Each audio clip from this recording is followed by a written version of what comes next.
Hello, Malcolm. I'm so excited to be with you today because we are going to talk about what it's actually like to live through demographic collapse, which really matters because it's already kind of starting. As William Gibson said, the future is here. It's just not evenly distributed. We're going to go through the good, the bad, the ugly, and I think we're going to start off with the weird, like artificial wombs being developed in robot humanoid form. So Well, buckle up okay, because okay. it's So, going to so be this fun. this is in China that this is happening, and I'll argue that it's probably not real. It's Not that 100% almost certainly not real, but still, I'm very artificial ones entertained by are it. being developed. But what the core point of this episode that we're going to be going over with you guys is what does it actually feel like to live through a demographic collapse apocalypse scenario? Mhm. What does the world look like in 150 years? And and keep in mind we will be modifying this with what does this look like in positive AI timelines, in neutral AI timelines, because a huge modifier on how this plays out is AI. It Yeah, could although be. in some ways AI, I'm gonna argue, is gonna make things worse faster for people. Oh, I So agree. It absolutely will. But what I mean here is in my AI scenarios was in the original timeline, AI doesn't come online enough to fix everything. When you get a post-apocalypse, and I'll create some for artfab.ai that have this scenario eventually. But anyway, this is like my Deus Ex world, right? Where our distant descendant 150 years from now is exploring mostly decayed buildings with like a slab drone, right? Cities you can't even walk in them because they're so dangerous because things can collapse. But what if the AI comes online and decides to keep everything up and running, right? And so it, as a function of just its maintenance function, ends up keeping up all the roads in all the cities, and you just end up with like eerily empty cities with like a very large and bustling like Orthodox Jewish quarter, but like everything outside of that is mostly just empty, policed by AI drones, so you can't go out and like break the law or steal something. That could be the very weird and real future that our distant descendants could be living through. So let's talk about what these different futures could look like. yeah, and since this just came out in the news, we've got to talk about it because this is how things are going to get weird. Probably not through this method, but through others. Yeah, some Chinese scientist has announced that he's going to create a humanoid robot that will gestate humans. According to Chosun Biz, an article titled China Develops Pregnancy Robot with Artificial Womb to Aid Infertile Couples. It reads, quote, reports have emerged that the world's first pregnancy robot is under development in China. The robot is designed in a humanoid form and is equipped with an artificial womb in its abdomen, allowing it to carry a fetus for 10 months and give birth. The prototype is expected to be released next year with a selling price of around 100,000 yuan, approximately 19.3 million won. So the scientist Sorry, seems to Simone. be like For context for our audience, that's around 14,000 US dollars. If you're yeah, so wondering, like this is 100% not going to happen. One, it's insane. Like why would you put an artificial womb in a humanoid robot? I mean, one thing that's really weird is so the article also reads the key to the pregnancy robot is the artificial womb technology where the fetus grows inside the artificial womb filled with amniotic fluid and receives nutrients through a hose. Dr. Zhang noted, quote, the artificial womb technology is already in a mature stage and now it needs to be implanted in the robot's abdomen so that a real person and the robot can interact to achieve pregnancy, allowing the fetus to grow inside. I don't know if he wants people to have intercourse with the robot. this And is the also most fake China thing I have ever seen it is ever. beyond fake because I mean, if you're developing an artificial womb, really, like from embryo onward, like you are developing something where the placenta is also growing in there. So, And so the just way just that for context, we have a lot of knowledge about artificial womb development beyond what the normal person would, because this is a space we are very interested in very potentially passionate about it. investing in, Yeah. and we're very passionate about it. And so I am aware of the state of the current technology. And this is like somebody comes out there and is like, I have a phaser, right? It's like I No, am sweetie. aware of the cutting edge technology. You don't have a phaser. Like I have teleportation or something, right? Like it's like, no, you don't have teleportation. Yeah. We are at least, I'd say maybe 6 years away from being able to do this in humans from my knowledge of the current Yeah, and technology. it's not gonna look like a humanoid robot. This reminds me of those examples of early AI robots in China where, like, clearly there was just a person speaking to a mic. Oh yeah, there's this really funny thing. So early in China, they did this thing where they were doing like cutting edge AI at Yeah, this they were like, "We've done expo it, people. We've in developed." Singapore. And the person went up to it, the AI, and they could converse with it in English, and they could converse with it within the Singapore language, but it couldn't talk in Mandarin, the Chinese language. That's clearly just a person. Yeah, But it was anyway, great. Yeah, but also, let's get like, to the what it way that it actually spoke, it was looks kind of like, like, not things yeah, no, on so, AI. like, while this is totally bunk, 1, there will absolutely be artificial wombs fairly soon, and 2, China is absolutely gonna get on this kind of tech because it is going to probably be we would argue, the first country that is going to start printing, essentially, its Humans. own citizens. Oh, absolutely. Um, So when people are like, "No, China wouldn't do," China would absolutely. That's exactly the type of thing China would do. yeah, come So on, for people who guys. don't know, during the one-child policy, if you it was in certain districts, if you go in for like a cold, they'd give you like a forced abortion. Like, why wouldn't they do forced inseminations if you go in for a cold or something like that, right? Like, the government there, when things get bad enough and when they finally recognize it, and keep in mind, things are bad there right now. They Mhm. have tried to force people to have more kids through differential sort of government. Like, it's hard to move up in the government if you don't have at least 3 kids now. Yeah, but it's still super trending in the media constantly in China is just sort of stuff that's going viral of people talking about why they can't have 3 kids. Like, most recently in this reality TV show, this celebrity couple was discussing how, well, they had originally pledged to only have 1 child, and then the husband's kinda like, "Well, I'd kinda like 2 kids," and the mother's like, "Listen, like, you're not helping me at all," and, like, sort of this conversation that played out publicly on reality TV, and I'm kind of Mm. shocked the CCP allowed them to play this. Russia would not allow this. The social media sort of erupted in support of the wife who was like, I'm not having more kids, and in criticism of the husband, like, how dare you say that you want more children. He argued like it would help with his artistic inspiration or something, and his dad died and it made him rethink, the importance of fatherhood and stuff like that. So constantly, like, as much as the government's trying to shift the narrative, it's super not working in even mainstream media. No, it's their So only chance. It's their only chance. But then this becomes really scary because you can get an entire society where the majority of children are born through artificial wombs under the government. And they will be able to be genetically modified by this point too. A scary thing that Malcolm has pointed out that governments may do in the future to not only print their own citizens, but also prevent a brain drain, because that's also kind of a war that's going to be taking place between countries. Just like they're going to be fighting over productive taxpayers and productive citizens. To keep citizens captive, you can make people with certain deficiencies who depend on a very specific chemical compound that only, like, the CCP can manufacture. And if you don't get your monthly injection or supplement or whatever, you just die. So you Yeah. can't leave. And I'll So note here, people can think that this is like sci-fi or whatever. I need to point out this technology is being developed. The CCP has signaled that it wants to get into this technology. And even though it did arrest that guy who did the genetic editing in the past, the CCP is modifying its stance on a lot of this stuff. If you look mhm. at sort of what's going on under the hood, based on the fertility collapse that they're dealing with right now, like, they're halving their population every generation. They're going to deal with an economic collapse certainly because of this, Yeah. and they have the motive, means, and motivation to react to it in this way, right? Like, people are like, they would do that.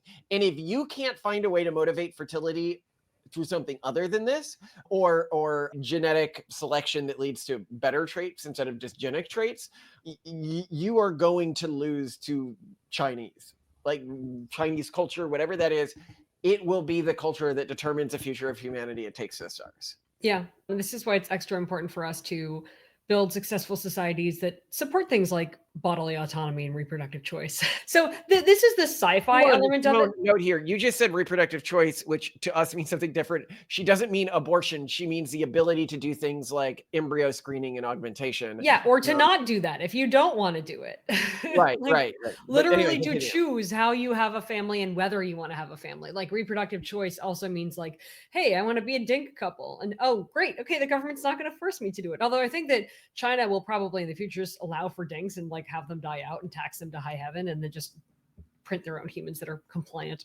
But anyway, so that's the sci-fi element. I think a really underrated element of demographic collapse is that we can really see it. It's already happened, or sort of the same after effects of demographic collapse have played out in different regions of the world that allow us to see what it's going to look like already. Like, you can literally fly to these places and physically see what it looks like. And a really great example that we've cited before is Detroit. So, Malcolm, I'm going to send you on WhatsApp some images, first some before and after. Here's the Michigan Railroad waiting Well, I depot love it that before and everybody after. thinks that what's going to happen as places depopulate is that they're going to get really cheap, like cheap Yeah, housing like, and oh, everything. finally, like we'll have affordable housing. This is going to be fantastic. Like, no, what happened in Detroit after there was a big exodus of population was that housing in some ways did become much more affordable. And we do have friends, for example, who moved there and got swanky apartments in like the few areas that got kept up. But what happened more and more was that places got abandoned and then just no one could afford to maintain them. Because if anyone here has bought a house, like, oh my God, these things are money holes. It Yeah, we costs so did an much. episode on this, and I'll put some of the pictures from that episode here, where we show that houses in Detroit essentially deteriorated into rubble with modern building practices Yeah. in around 15 years of not being used. Here you have an abandoned group of 3 normal-looking houses in 2011. By 2013, you can see one has already collapsed in on itself, only 2 years after being abandoned. 2015, you see there's basically nothing left. 2022, you can see it's as if they were never there. So keep in mind, 2015, that's only 4 years after these were abandoned, that they are just rubble. Yeah, I'm sending 15 you years. another picture of the Vanity Ballroom Theater, or but just ballroom before and after. Well, no, I'm showing you a picture of a classroom in Detroit. These are things that were like, built in like the 50s, 60s, 70s, 80s, sometimes even the 90s that are falling apart. Here's Cass Technical High School in Detroit. What you're seeing is just the face of a building with a bunch of like broken, empty windows and just ruins inside. It's super creepy. Here's the house, the former house of a wealthy banker. People are building these houses thinking that they're just going to last forever. This is my legacy. I'm going to contract a famous architect for this, which is what was the case with this particular house, which you can see was a once great mansion that is yeah. now literally collapsing. It has since been demolished. Here is a former synagogue. Actually, the Jews all left Detroit kind of around the same time, apparently, and then it got turned into a church and then it got abandoned. Super creepy looking. It was not built very long ago. Here's a dental office. Like offices, I mean, already offices are being abandoned. When Malcolm and I go to New York and host parties, we do Here we so have in a a high video where we rise. do like a looking through of the old core club offices, which was like a swanky Oh club. yeah, yeah, which is in the same building, and then in the adjacent buildings, you can look into the offices. They're just empty. And you would, I mean, just like buildings just crumble so quickly. It's terrifying. So that's just to give you a picture of it. What's important for people to be aware of is that it's not like people are going to move in and be able to afford to pay for maintaining these buildings. There's a factor, at least in the United States, that's going to accelerate this problem. Come on, I need to explain why this happens because people might not understand why somebody wouldn't pay to upkeep a building. The Oh, reason why you pay, and we bought real estate before, to upkeep real estate is because it has a lot of value, yeah, right? It's good, if you're like, I want to buy a house in a market where prices and houses are going down, that can seem like a great idea, but then keep in mind you're spending a lot of money on an asset that's going to decrease in price. yeah, Nobody buys an asset that they think is going to decrease in price, yeah. which means that houses, when people are pretty sure the market's going to go down, it goes all the way down really fast. This Well, is why and houses in Detroit were selling for a penny. They become a liability, not an asset. this is going to be exacerbated by insurance. So, already in a bunch of states in the United States, especially California and Florida to start, though this is already happening in other states too, is that insurance companies are going bankrupt and or leaving the state. And whilst in some cases states like California are trying to create basically state-based insurance programs, they're prohibitively expensive, Mm. which means that some people just can't afford insurance or can't get insurance at all on their houses. And this does a couple of things. One, it makes it impossible for some people to buy houses entirely because many mortgages, the loans that you get to buy a home, require you to have home insurance. They will not give you the loan if your home is not insured. And if you literally cannot get or cannot afford insurance for your home, that means you can't buy the home. So then there's this huge swath of a population that won't be able to buy homes. And With then any home that they would buy at zero value immediately. yeah. So home ownerships are going to go down. The financial stability of families and communities is going to go down. People are not going to be able to sell their houses because no one can buy them. So we're going to see both, like a lot of people in the United States, their home is their nest egg. It's their savings. It's like that they plan on selling it once they become empty nesters, and that will fund their retirement. And they expect to make that the price of their house will have appreciated, and that will pay for their retirement, which is important because Social Security is going to stop working and their pension plans aren't going to pay So anymore. what happens if the real estate market crashes at the same time as Social Security stops working And because there's it too many old actually people? probably is. So, jumping up to Social Security, at least in the USA is projected to no longer be able to fully cover Social Security obligations by 2033 to 2034. And already, there are neighborhoods in Florida where basically most people have left. Like, they are empty. They're going to become Detroitized, like completely crumble, because literally people are leaving after floods and hurricanes because they don't have insurance and they can't pay out of pocket to repair their broken houses. So, already that's starting to happen. It's going to happen in more and more places. And at the same time, basically, like fewer than 10 years away from now, Social Security is no longer going to be able to fund its obligation unless lawmakers intervene to shore up the trust funds or overhaul the program's financing. But the way they're most likely going to do that is just by printing more money. And printing more money to fund Social Security payments is likely going to result in higher inflation. And this is going to increase everyday costs like food and healthcare. It's going to reduce the dollar's global purchasing power, and it's going to destabilize personal and government finances. So you're also going to see, as like, let's say you're not even old when Social Security dies, you're not even dependent on it.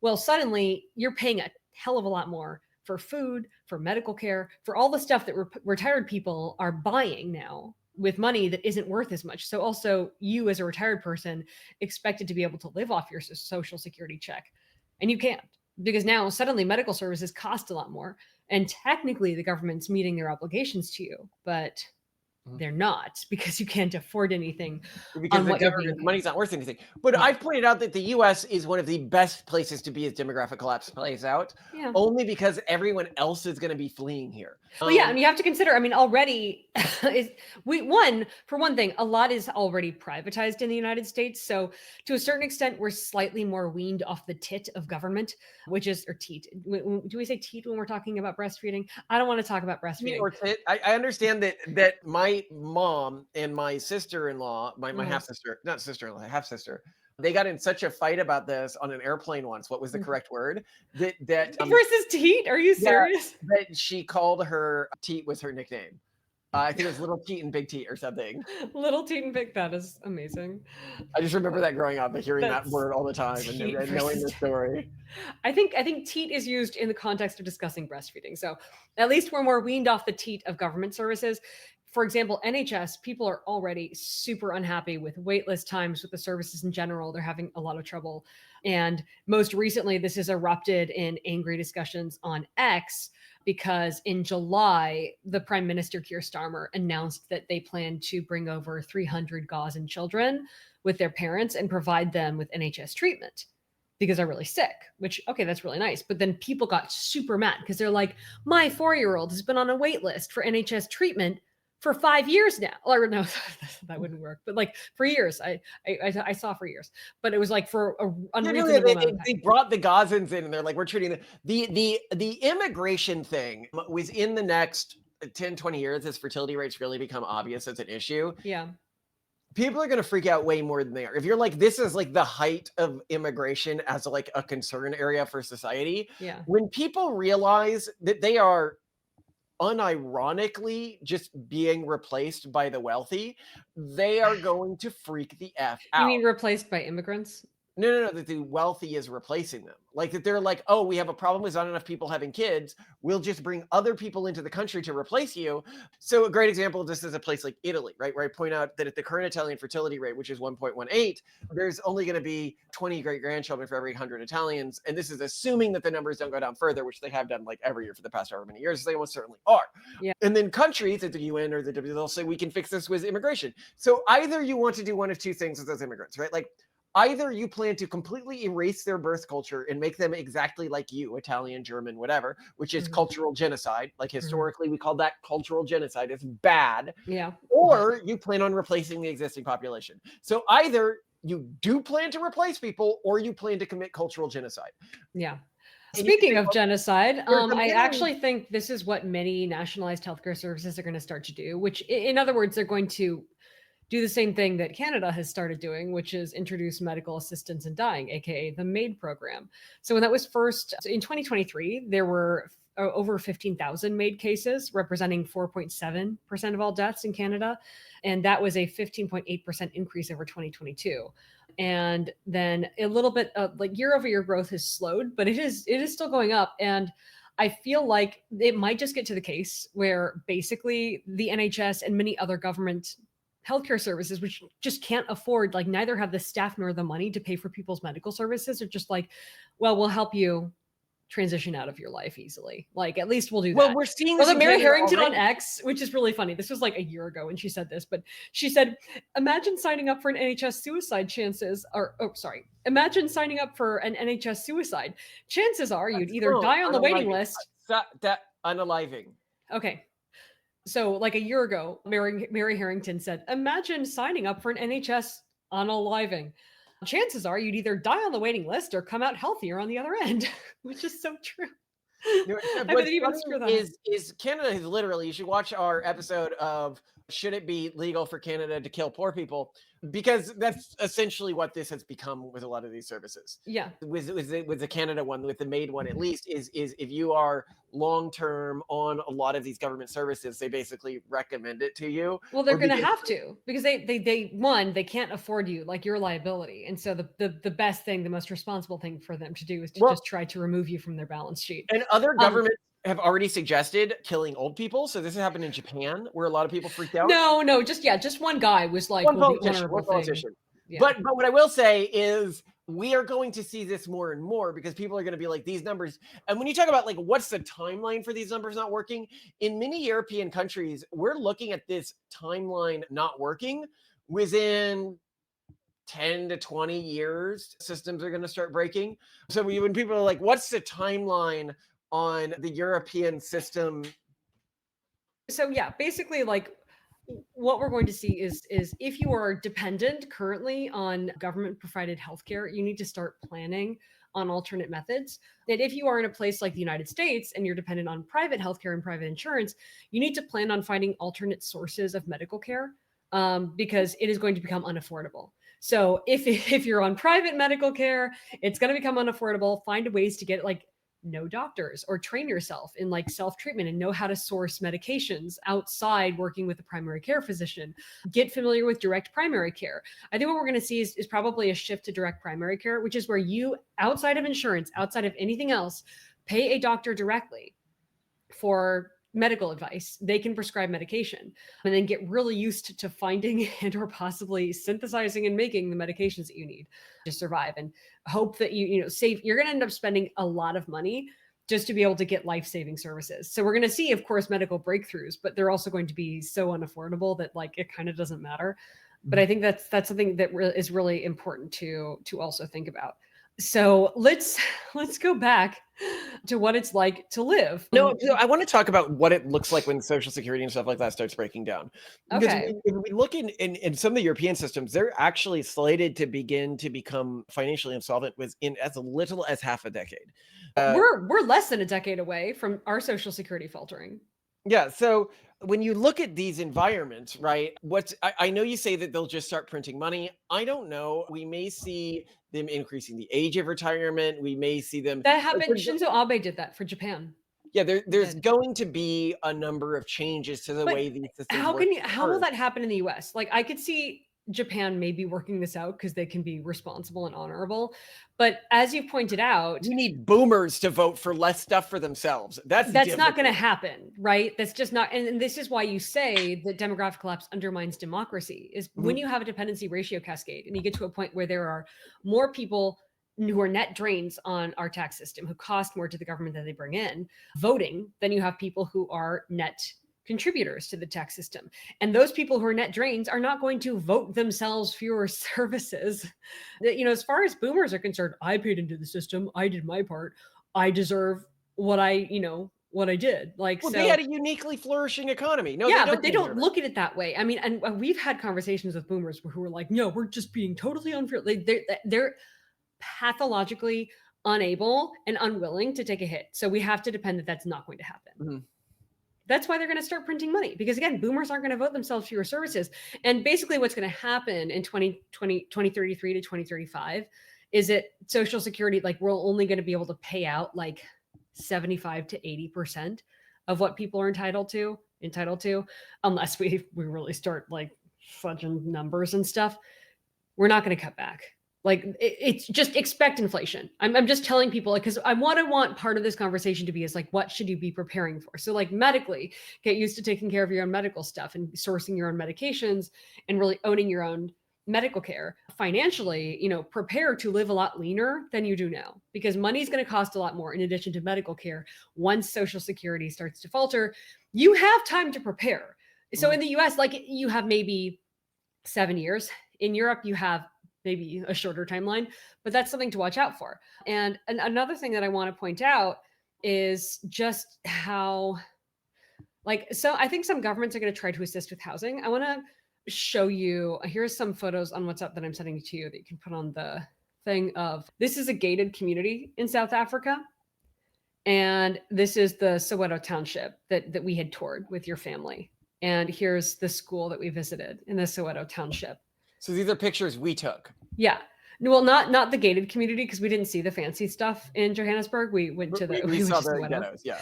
By the way, here are the backpacks that were at the kids' school in the Soweto township, which makes me feel like it looks like Walmart. Well, no, but it's like everyone gives us shame for like not having like a branded kids backpack for our son he's going into the first grade, because we just, how like they give away really nice backpacks at conferences. So we gave him one of those. Like it's a really nice backpack, but it's clearly from a conference. And like everyone else is coming with their like Elsa backpack. And even in Soweto, it's like all branded kid backpacks. And I'm like, oh God, I'm in the worst parent ever. Like even in the slums outside of Johannesburg. Yeah.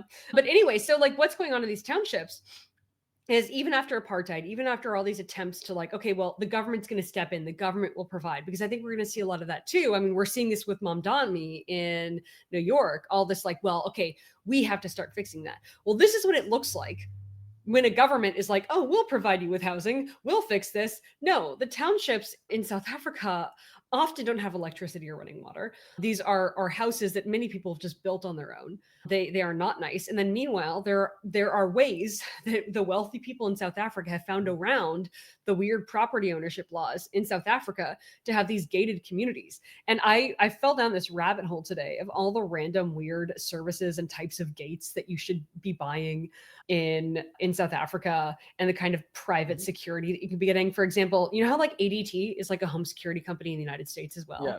So here is Fidelity ADT in South Africa.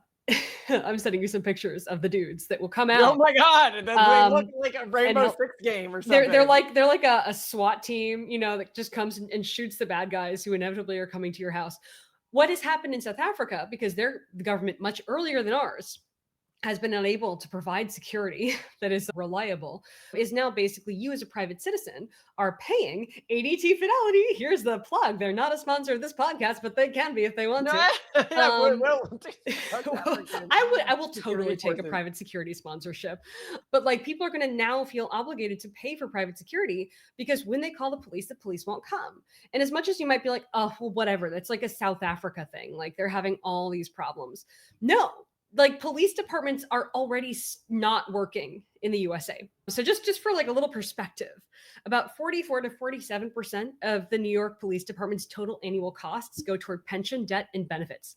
So only like 53 to 56 currently supports active operations. So basically half of the NYPD is on like not providing services. They can barely pay for what they have. Mm-hmm. Our closest city in Philadelphia, the department is about 20% short of its full officer commitment. This is down 1,200 officers from 6,380. Okay, you should look at our thing on the closed crime rate. We have an episode on this where it's gone down dramatically, where many crimes just aren't even being pursued in the United States. Yeah, you'll see. So to just give you some quick numbers on this, violent crime clearance rates went from 48.1% in 2013 to 36.7% in 2022, a drop of 24%. Property crime clearance rates, including thefts and burglaries, dropped from 19.7% in 2013 to 12.1% in 2022, a decline of 39%. So it dropped from 19.7% to 12.1%. So we're only seeing about 1 in 10 thefts and burglaries being solved anymore.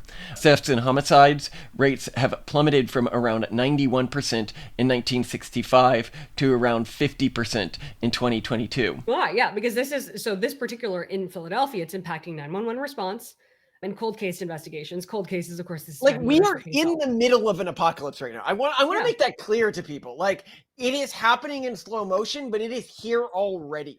Yeah, in Oakland, California, which is right next to the town where I grew up in California, right across the little water. I grew up in Alameda. It is their police department is very understaffed. It's dropped from more than 800 sworn officers to 678, possibly lower if they cut more costs because they kind of have to.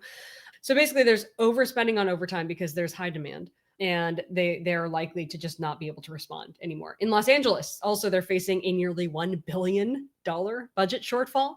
They may lay off 1,600 employees, with about a quarter from LAPD civilian roles like crime scene photography and cybersecurity. So, like, good luck getting Important anything stuff. solved.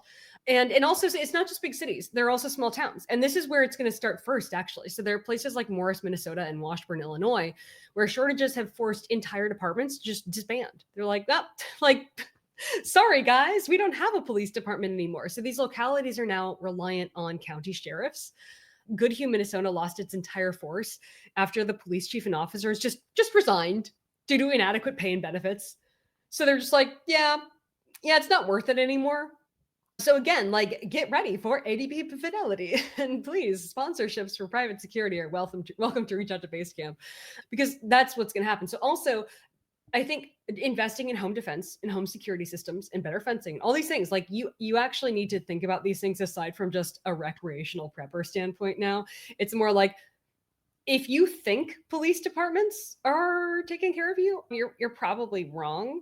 And then there's all these sort of like underrated, under the surface issues like food safety that are So just going to. the point I think that she's making here is the crack. Like, people think this is an intergenerational issue. It's here, depending on where you live in the world. Yeah. Within your lifetime, systems are going to start to crack. Yeah. Within your lifetime, you're going to need to arm yourself. And you can already go to places in the world to, like, field trip, experience it. For example, we used to spend half our time living in Lima, Peru. And pretty much every time I go, even the last time I went, like last year or 2 years ago in 2024, no, last year. So last year, there was just a power outage. I was in the most expensive part of the most expensive city, in the most expensive hotel, or like I was in the Marriott. They just lost power. They didn't have a backup generator, I guess. They're just like, oh, we don't have power right now. Remember the whole, like, for days at a time, there would be no water. And they're just like, oh, water's off right now. Like, no water get ready today. for it. Yeah, no, like, this was just, it's a regular thing. And, they're not falling apart yet. Brownouts and blackouts are also super common in South Africa, to the point where these nice walled garden housing developments have backup generators in addition to their private security and everything. And that is where the wealthy are going to go live.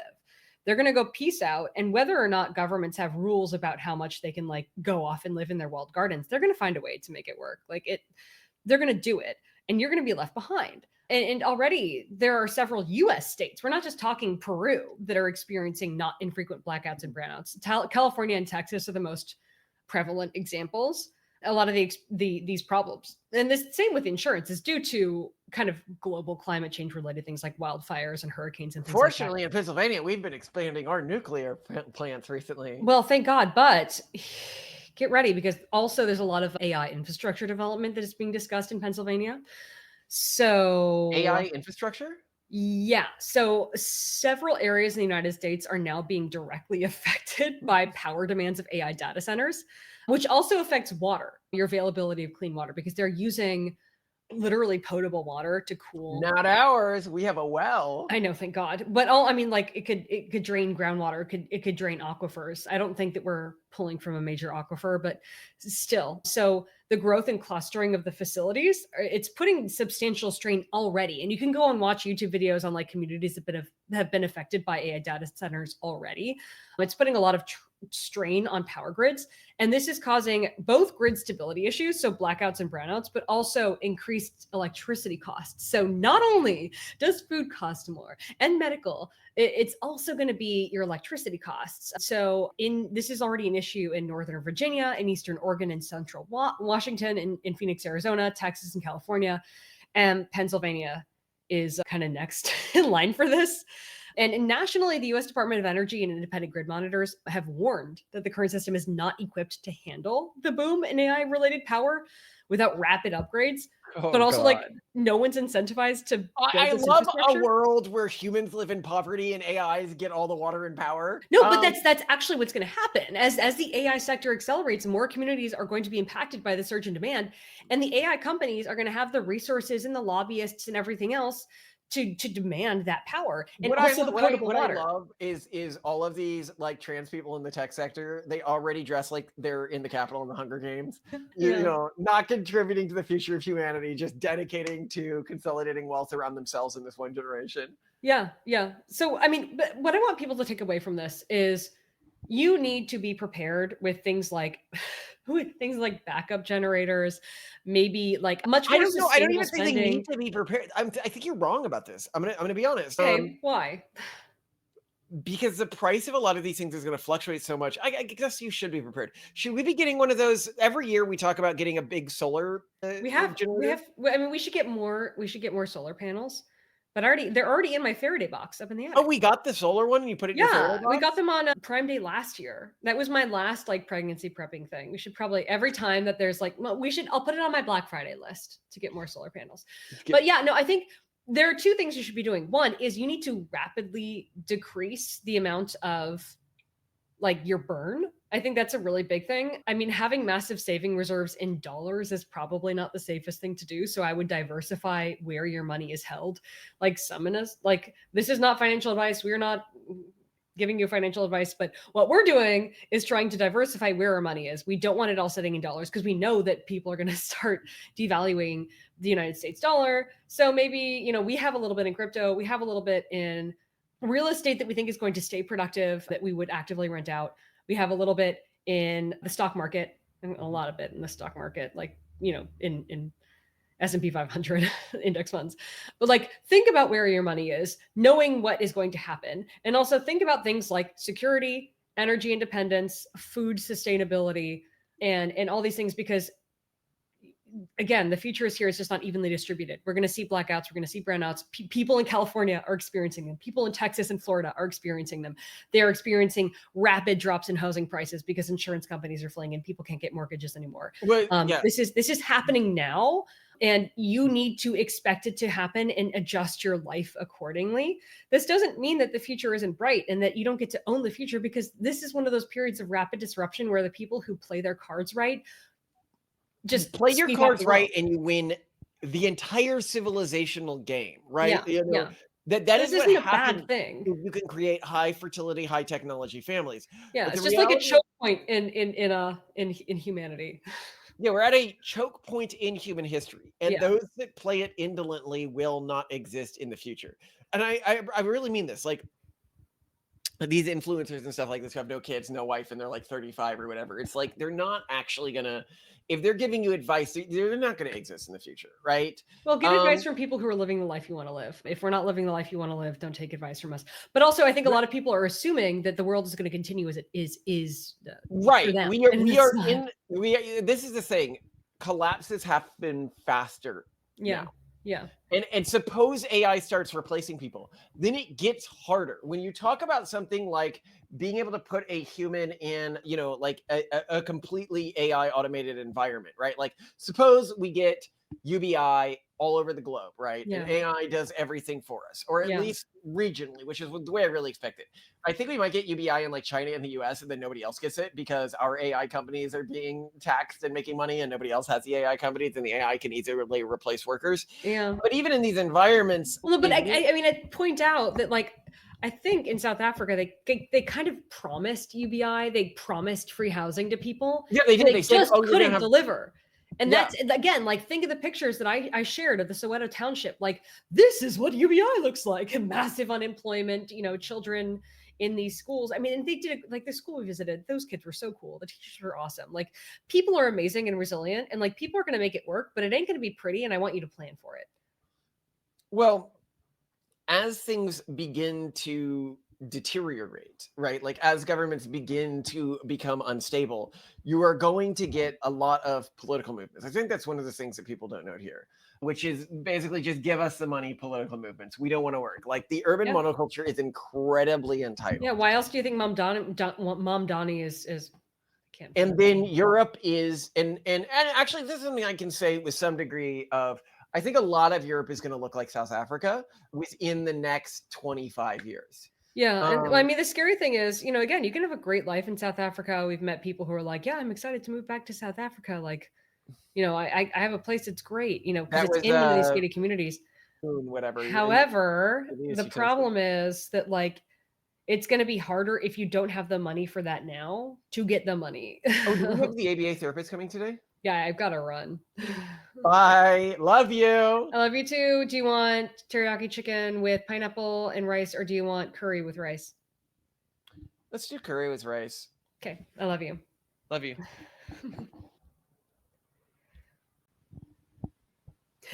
Oh dear.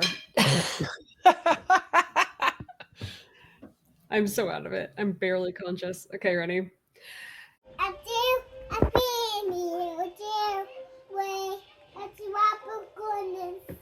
Can you sing? What about your other voice? What was that other way you were singing? You were singing like, "Oh, dear." Can you do that?